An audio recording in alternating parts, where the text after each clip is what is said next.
Jangan menggiring-giring seolah pemerintah tidak kerja. Semuanya ini berjuang keras secepat mungkin sejak hari pertama, detik pertama, sampai seterusnya untuk mempercepat gimana caranya ini segera pulih. Keadaan di sana segera pulih. Tolonglah jurnalis jangan memberitakan hal-hal yang buruk. Itu bagus betul untuk mencegah jangan sampai kepercayaan publik pada pemerintah itu hancur runtuh. Tetapi sebaliknya yang membuat kepercayaan publik pemerintah itu runtuh itu bukan netizen, bukan masyarakat sipil, tapi Bahlil, Zulhas, siapa lagi itu, Raja, atau segala macam itu.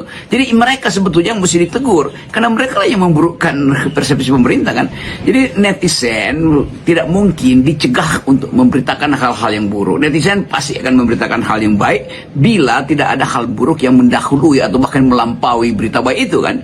Assalamualaikum warahmatullahi wabarakatuh. Kita lihat ya, cukup banyak netizen di sosial media mengkritik pemerintah Prabowo karena tidak becus ya dalam menanggulangi bencana banjir bandang yang terjadi di Sumatera. Nah, seperti yang terjadi di Aceh ya, hampir 1 bulan ya sekarang kita lihat masyarakat di Aceh yang terdampak banjir belum bisa menikmati ya listrik ya, sampai sekarang masih padam di sana. Dan kabinet Prabowo seperti Bahlil ini menjadi bulan-bulanan netizen yang tadinya berjanji kepada Prabowo bahwa listrik di Aceh akan hidup sekitar 97%. Tetapi fakta di lapangan kita lihat hampir sebulan masyarakat Aceh ya masih padam listriknya di sana. Sehingga menurut netizen di sosial media ini Prabowo ya dibohongi oleh menteri-menterinya yang dianggap gagap dalam menangani bencana di Sumatera. Sampai pada akhirnya kita lihat netizen ya mengkritik keras terhadap pemerintah yang begitu lamban menangani bencana yang terjadi di Sumatera.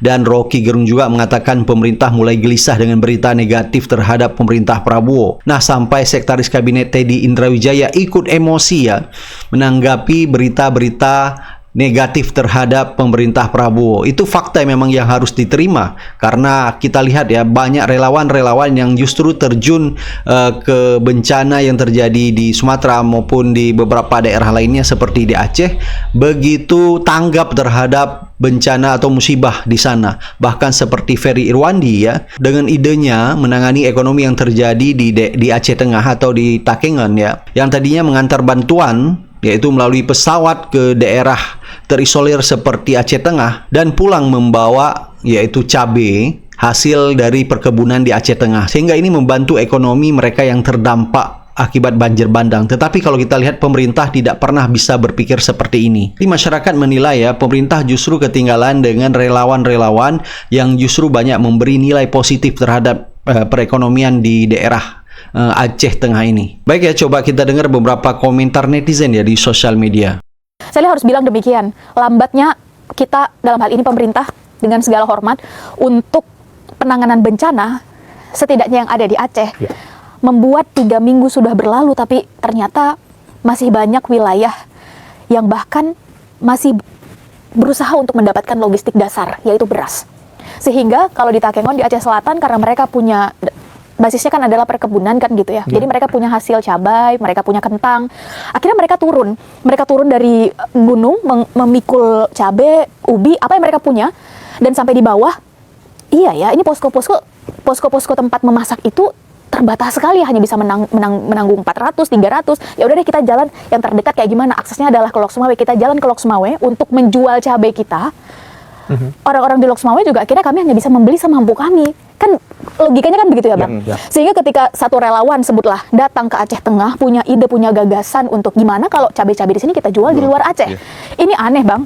Kalau ide dan gagasan mengembalikan kondisi ekonomi masyarakat sampai keluar dari seorang relawan atau influencer atau name it, maka kita tahu ada spot kosong yang tidak diisi oleh pemerintah. Tolonglah jurnalis jangan memberitakan hal-hal yang buruk. Itu bagus betul untuk mencegah jangan sampai kepercayaan publik pada pemerintah itu hancur runtuh. Tetapi sebaliknya yang membuat kepercayaan publik pemerintah itu runtuh itu bukan netizen, bukan masyarakat sipil, tapi Bahlil, Zulhas, siapa lagi itu, Raja, atau segala macam itu. Jadi mereka sebetulnya mesti ditegur karena mereka lah yang memburukkan persepsi pemerintah kan. Jadi netizen tidak mungkin dicegah untuk memberitakan hal-hal yang buruk. Netizen pasti akan memberitakan hal yang baik baik bila tidak ada hal buruk yang mendahului atau bahkan melampaui berita baik itu kan. Bayangkan misalnya dalam 2 minggu koordinasi tidak terlihat semacam kesiagaan mental dari para kabinet itu, lalu diperpanjang daruratnya 2 minggu lagi. Artinya ada kelemahan di dalam manajemen bencana ini. Belum lagi bila setelah bencana masih ada problem untuk mengatur ulang tata ruang yang udah berantakan tuh, saling klaim di mana pematang saya, mana pohon saya, mana bagian dari rumah saya, itu juga akan pasca bencana pasti akan lebih rumit lagi. Jadi sekali lagi kita mau coba baca bahwa kegelisahan pemerintah terbaca juga pada pemberitaan negatif yang memang tidak mungkin dicegah tuh. Jurnalis mungkin bisa diminta untuk oke, jangan terlalu dramatis. Iya, tetapi mata netizen itu jauh lebih panjang dan lebih dalam dan lebih lebar daripada mata jurnalis. Itu saya kira yang mesti diperhatikan, bahwa pemerintah mengumpankan dirinya sendiri untuk di-watch secara negatif oleh netizen.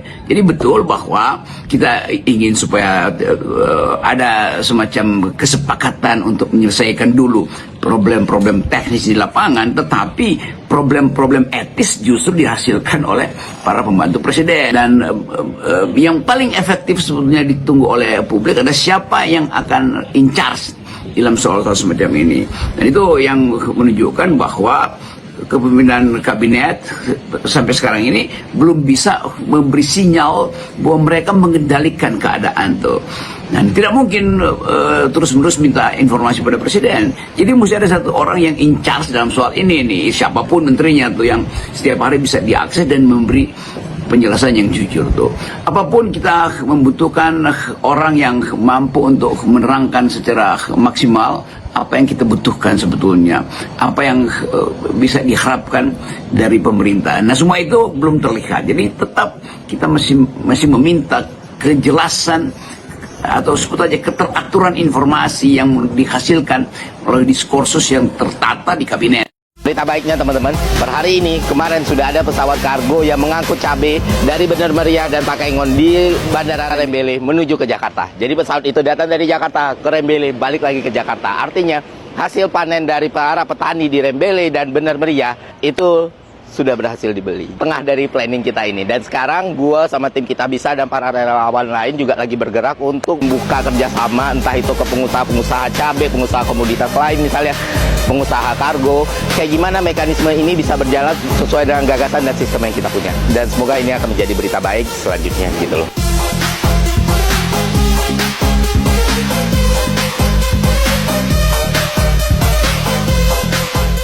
Jangan menggiring-giring seolah pemerintah tidak kerja. Sebenarnya ya, media atau influencer yang ada di sana itu kan cuma ngabarin apa yang mereka lihat aja. Video-videonya Axel, Filmay, Ferry Irwandi, atau liputan CNN kemarin itu kan apa adanya. Jadi yang dimaksud Mas Teddy menggiring-giring ini tuh apa? Kita tuh khawatir ke korban banjir, berharap mereka semua dapat perhatian dan bantuan lebih banyak lagi. Kenapa jadi pemerintah yang tersinggung gitu, baper?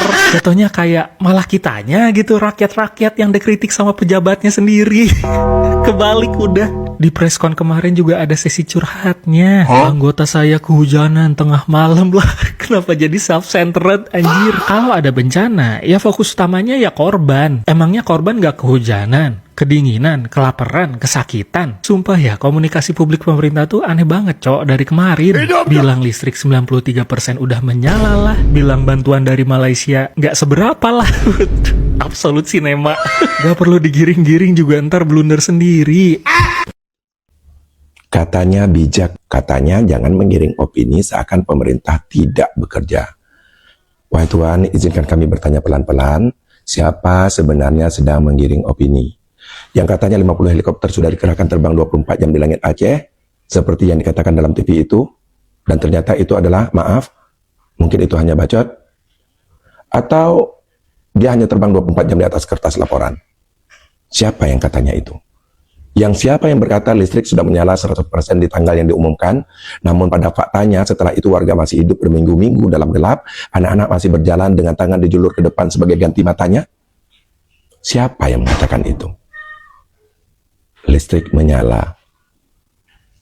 Belum lagi ada yang mengatakan, katanya Tidak ada wilayah terisolir. Katanya akses sudah normal. Tapi kenapa masih ada kampung yang hanya bisa dicapai dengan jalan kaki, melewati lumpur, melewati jembatan darurat dari kayu, dan juga kadang melewati kabel. Lalu ketika rakyat memposting kenyataan mereka luka, mengabarkan derita, mereka dituduh menggiring opini. Aduh. Padahal yang mereka lakukan hanya satu, memberitahu bahwa semuanya belum baik-baik saja, Tuan. Yang mengatakan kita sudah bekerja mati-matian, tapi ngomongnya itu di Jakarta, bukan di tenda darurat. Lebih ironis lagi, yang berkata semua terkendali adalah mereka yang tidur di tempat terang, makan di meja kering, dan melihat bencana dari balik kaca mobil dinas sembari begini-begini. Oh ya, masyarakat Aceh itu punya ingatan, dan kami pernah hancur tahun 2004. Tapi kami juga pernah melihat bagaimana negara itu benar-benar hadir. Hari ini kami tidak menuntut keajaiban, wahai Tuan. Kami hanya bertanya dengan nada getir kami. Kenapa pemerintah hari ini seperti lupa cara belajar dari masa lalu? Jangan malu untuk bertanya pada pendahulu. Jadi, sekali lagi, yang menggiring opini itu siapa? Yang tidak bijak itu siapa? Rakyat yang menunjukkan luka atau kekuasaan yang sibuk mengumumkan keberhasilan sebelum luka itu sembuh dan diobati? Saran kami rakyat, wahai Tuhan, bijaklah berucap dan bertindak demi rakyat yang masih sekarat. Karena semakin tinggi pohon, semakin kuat angin menerpa. Jadi, kalau udah jadi pohon yang tinggi, jangan cengeng dengan angin yang hanya sekedar berhembus. Padahal tugas pemerintah itu sudah sangat ringan karena bantuan relawan dan korban yang bantu korban. Masih juga cengeng dan baperan. Udah kerja aja. Kita kerja, kita buat bootcamp di daerah bencana untuk pejabat pusat, cocoknya di Aceh Timur, sekalian saja sama Bupati Aceh Temiang dan juga Bupati dari Benar Meriah. Cabai ini dari Aceh. Alhamdulillah nasi goreng Padang Sigadang kedapatan suplai cabai keriting hasil panen dari masyarakat Aceh Takengon. Ini berkat inisiasi gagasan dari Bung Ferry Irwandi yang memanfaatkan pesawat yang telah berhasil menurunkan logistik bantuan karena pulang ke pusat dalam kondisi kosong, dimanfaatkan untuk membawa hasil panen dari petani Aceh Takengon. Yang artinya kita jadi bisa ikut andil untuk membeli hasil panen mereka. Dengan kualitas cabai keriting yang seperti ini, saya sebagai pedagang senang sekali karena kualitasnya bagus dan harganya jauh lebih murah dari yang biasanya saya beli. Ini 1 kilonya 40.000, biasanya 60.000. Jadi menurut saya, gagasan dari Bung Ferry Irwandi membuktikan kalau dia real orang Padang, berhasil melihat peluang dan memanfaatkan untuk menjadikan keadaan jauh lebih baik. Jadi karena saya mendapatkan bahan baku yang jauh lebih murah, artinya nasi goreng Padang Sigadang akan diskon 25% mulai hari ini sampai tanggal 5 Januari 2026. Terima kasih buat Bung Ferry Irwandi, buat Nusa Indo, dan juga buat para petani di Aceh Takengon. Terima kasih, dan saya akan memanfaatkan bahan dasar ini untuk berjualan. Melalui ruang terbuka ini, saya ingin mengajak diskusi kepada Bapak Seskap Teddy Indrawijaya tentang data bencana Aceh dan Sumatera. Data yang tentu saja didrive oleh human, bukan oleh integrasi antara human dan robot, apalagi robot. Sehingga kita bisa membaca tentang perasaan rakyat yang ada dalam percakapan di ruang publik. Tentang harapan, tentang banyaknya masyarakat kita yang mengalami keputusasaan. Dan dari big data yang saya miliki, itu tercapture percakapan di ruang publik, bagaimana tingkat stres dan cemas yang dirasakan oleh masyarakat. Sampai ada netizen yang bilang, korban meninggal itu sudah lebih dari 1.000, jadi jangan adu derita dengan rakyat. Pertanyaan besar adalah, apakah pemerintah hadir? Ya, pemerintah hadir di tengah-tengah kita. Tetapi kalau cara dan gaya komunikasi pemerintah yang selalu blunder, seperti yang dilakukan oleh Mas Wapres kemarin, atau yang dilakukan oleh Pak Presiden Prabowo Subianto itu sendiri yang berkali-kali juga blunder, misalnya yang mengatakan orang pintar cuman bisa kritik tanpa bisa menjamin apa-apa. Lalu bagaimana kita sebagai rakyat itu memastikan bahwa pemerintah itu punya kepedulian, punya kepekaan, dan memastikan negara ini benar-benar hadir seutuhnya untuk rakyat Indonesia. Dan saya kira jangan ragukan, Pak, soal nasionalisme rakyat. Kita semua bekerja sama, solidaritas, gotong royong, warga bantu warga terhadap korban bencana di Aceh dan Sumatera. Muhammadiyah misalnya, organisasi besar yang berhasil mengumpulkan 70 miliar melalui infak di hari Jumat. Kemudian masyarakat sipil lainnya juga terus-menerus bergotong royong dan juga berupaya, mereka juga tidak tinggal diam. Jadi mari kita juga sama-sama bijak, Tidak ada lagi yang membenturkan antara peran negara dengan rakyat. Tidak ada yang merasa si paling-paling. Dan untuk pejabat publik, saya kira jangan menjadi pejabat publik yang anti kritik ketika diberikan masukan dan saran. Kalau Anda masih anti kritik, berarti Anda tidak siap menempati jabatan itu. Lebih baik menurut saya mundur saja. Pertama-tama, sebenarnya ini saya sudah sampai kepada kesimpulan bahwa sebenarnya prakondisi untuk Indonesia bubar itu, ya, untuk Indonesia, karena selalu saya mengatakan Indonesia jatuh, tapi Indonesia bubar, prakondisi itu sudah tercipta itu. Jadi tinggal sedikit pemicunya. Nah, mungkin pemicunya nanti ini berupa ada pembangkangan politik yang tidak terkendali, ya, yang sangat mungkin dilakukan oleh satu generasi, ya, kita tidak duga, yaitu Gen Z. Karena saya amati itu generasi ini sebenarnya generasi yang tidak sama dengan saya. Kalau saya kelahiran 68 itu dididik untuk terbiasa dengan spekulasi gitu. Sementara Gen Z ini dirancang untuk hidup dengan kepastian. Nah, saya kira berapa jumlah Gen Z di Indonesia itu menghadapi ketidakpastian, dan itu kegelisahan luar biasa. Bapak bisa bayangkan seorang mahasiswa yang baru lulus, saya tanya, ya, Anda mau kuliah lanjut S2 atau Anda cari pekerjaan? Apa jawabannya itu? Saya ingin pekerjaan dulu, karena tidak ada manfaatnya, tidak ada gunanya saya sekolah sementara kemudian saya menganggur. Nah, itu dan dia lihat, saya tanya, apa kemungkinan kamu punya peluang untuk bekerja? Nah, dan itu jawabannya, bahwa pemerintah negara ini tidak mendesain kami untuk bekerja, ya. Jadi negara ini abai terhadap tugasnya untuk menyediakan kami lapangan kerja gitu. Jadi itu, dan saya kira itu ketidakpuasan tidak bisa dibuatkan argumen untuk menghindari itu. Kenapa Seskap Teddy terkesan defensif saat publik mengkritik penanganan bencana di Sumatera? Jawabannya ya karena emang dia nggak paham substansi yang dikritik dan nggak ngerti apa perbedaan antara negara, penyelenggara negara, dan alat negara. Diam di sini sebentar biar gua bantu jelasin. Saat publik bilang negara nggak hadir, kan yang dimaksud sebenarnya adalah penyelenggara negara, yaitu para pejabat di pemerintah pusat yang gagal menggunakan kewenangannya secara optimal untuk membantu para korban. Tapi Teddy dan dayang-dayang influencernya ini framing seolah-olah publik mengkritik TNI, polisi, BNPB, relawan, dan aparat pemerintahan yang bekerja di lapangan. Padahal kan nggak ada tuh yang bilang mereka nggak kerja. Mereka semua bekerja dengan keras kok, dan itu fakta yang harus sama-sama kita akui. Cuma sebagai alat negara, teman-teman kita ini baik dari TNI, Polri, BNPB, maupun para petugas PLN dan lain sebagainya itu cuma punya fungsi teknis. Mereka bukan pembuat kebijakan. Mereka nggak bisa tuh menetapkan status darurat berskala nasional. Nggak bisa menggeser anggaran kementerian untuk hal yang lebih prioritas di lapangan. Gak bisa juga memutuskan relokasi untuk warga yang kampungnya terkubur lumpur. Apalagi memberikan kepastian jaminan hidup kepada rakyat yang lagi kehilangan harapan. Dan itu jelas bukan kekurangan. Itu memang batas konstitusional mereka. Jadi kepada para prajurit TNI, Polri, dan relawan yang lagi bekerja di lapangan, please jangan kemakan narasi si Teddy. Kritik publik bukan untuk kalian kok. Kritik publik sekali lagi ditujukan untuk penyelenggara negara, para pengambil keputusan yang nggak beres menangani bencana sebesar ini. Padahal kan kita negara yang kaya, tawaran bantuan luar negeri juga tersedia. Tapi entah karena ego atau takut bobrok pengelolaan lingkungannya terbongkar, semuanya diabaikan. Dari awal kan publik berharap kalau emang status darurat nasional nggak bisa ditetapkan, setidaknya para pejabat pusat yang terkait dengan dampak bencana itu bisa berkantor di titik-titik terisolir bencana. Supaya apa? Supaya selain rakyat yang menjadi korban merasakan keberpihakan kalian, juga supaya kalian bisa mengambil keputusan-keputusan cepat yang menyangkut nyawa rakyat tanpa mekanisme birokrasi yang sama-sama kita tahu bobroknya seperti apa. Pada akhirnya, mari kita sama-sama mulai awas membaca pernyataan para pejabat.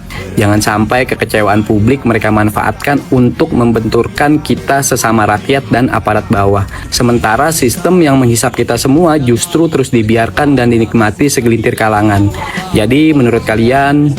Halo guys, kali ini mari coba kita simak statement dari Seskap kita Letkol Teddy.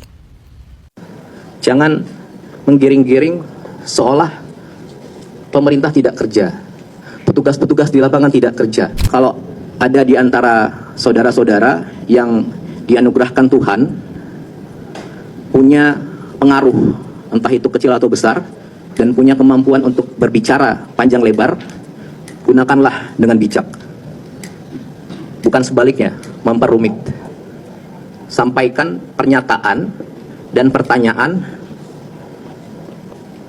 yang bijak. Jangan menggiring-giring seolah pemerintah tidak kerja.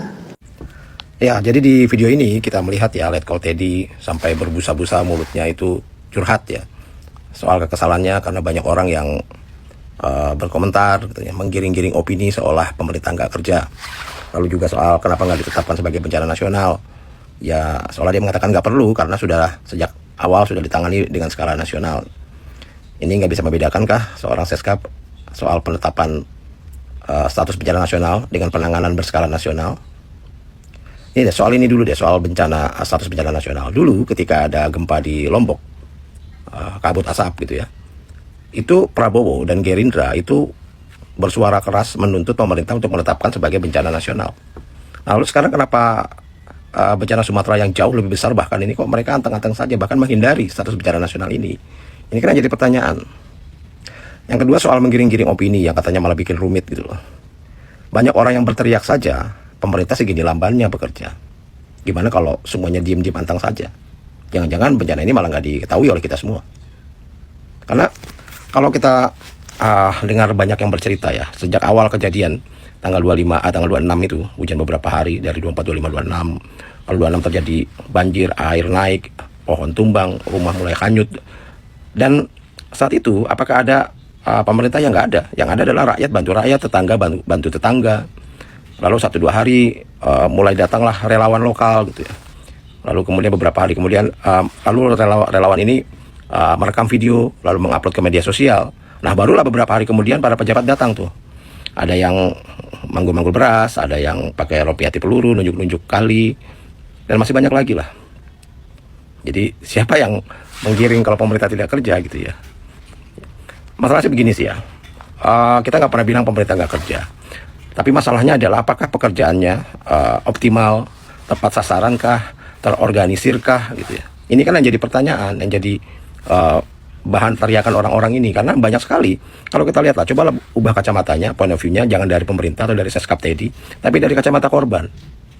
Apakah korban ini benar-benar merasakan apa yang dibilang oleh Mayor Teddy, usaha dan kerja pemerintah ini? Gitu. Jadi sesederhana itu sih sebenarnya. Jadi daripada setiap hari nuntut validasi gitu, bilang kami kerja, saya kerja, kami kerja, kami kerja, ya sudah dipaparkan saja data kinerjanya. Misalnya sudah berapa ton beras yang sudah dikirimkan, apa saja sudah dibantu, pakaian, obat-obatan, kiriman apa dan sebagainya lah. Jumlah korban, berapa korban lagi yang belum bisa diakses, berapa kampung yang masih terisolasi. Data ini yang dibutuhkan memang harusnya gitu ya. Itu kan Letkol Teddy ngeliat contekan tuh, saya nggak ngerti dia ngeliat contekan data apa yang dia lihat, karena yang diomongin sama sekali nggak ada datanya, cuma curhat seperti presidennya gitu ya. Lagi-lagi yang diomongin adalah orang-orang yang mengkritisi dan sebagainya. Jadi harusnya bukan gercep soal klarifikasi, soal mengomentari orang-orang yang mengkritisi kebijakan pemerintah, tapi gimana gercep menangani korban dari bencana inilah seharusnya. Jadi kalau misalnya ya pemerintah membuka saja keran bantuan dari luar negeri, mungkin tidak akan sebanyak ini korbannya dan tidak akan selama ini rakyat menderita. Bayangkan 3 minggu tanpa listrik dan sebagainya. Jadi ini kan yang ada malah bantuan ke Medan dikembalikan dengan alasan regulasi dari pusat, nggak memperbolehkan bantuan. Tapi kenyataannya di lapangan seperti itu. So, jadi kalau menurut saya sudah akui saja bahwa memang karena mungkin dampak daerah yang terdampak begitu besar, ya personil nggak cukup, SDM nggak mampu, bukalah keran bantuan dari luar negeri. Karena menurut saya apapun alasannya, bahkan nggak ada alasan sih untuk tidak menetapkan ini sebagai bencana nasional kalau memang nyawa rakyat di atas segalanya bagi pemerintah kita. Salam.